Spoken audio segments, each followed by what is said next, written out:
My older sister, who likes to bake, she just liked to use me as her helper. The whole transformation of this dough was something that I told myself, one day I'm going to be able to do that. When she graduated from college, I wanted to make her proud, and I bought Duncan Hines yellow cake mix, baked it. I wasn't sure when it was done, so I kept baking it, and then by the time it was done, it was overbaked. But the fact is, that day I caught the magic. I'm Van Dao. I'm the biscuit elf behind Biscuit Bender, an all-biscuit-themed bakery here in San Francisco.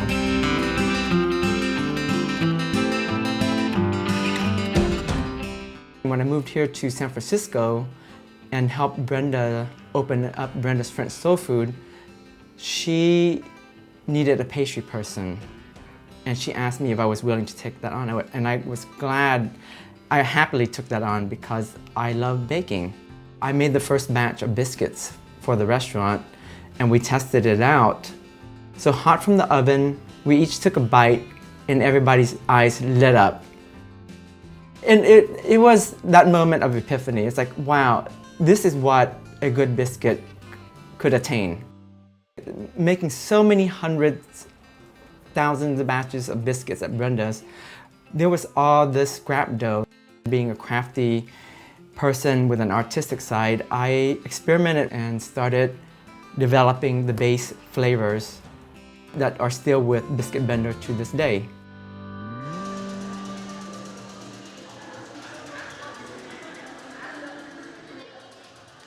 The Ferry Building Marketplace is a food hall that features a lot of local artisan producers.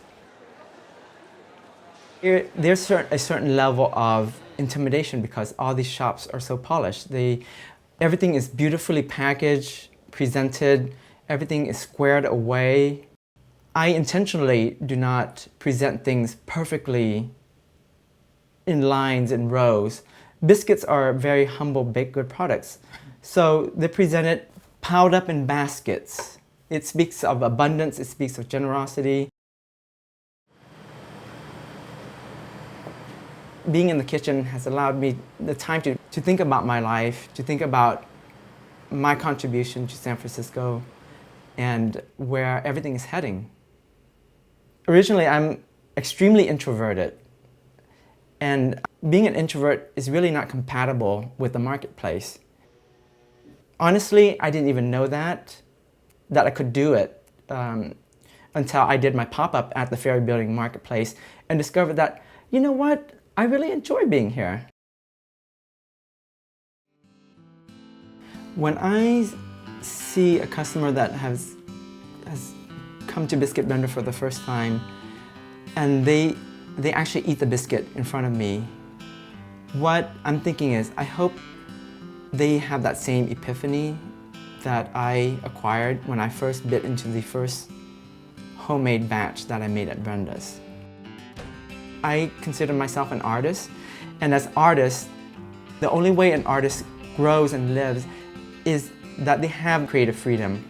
With Biscuit Bender, even though people may think, oh, it's just a biscuit, what can you do with that? Well, come visit my shop and you can see the umpteen products that I have created from the biscuit dough, and it still hasn't ended because while I'm in the kitchen making my standard repertoire of biscuits, I'm thinking, okay, what can I make? What flavors do people like? And how can I transform the dough this time into a weekend special?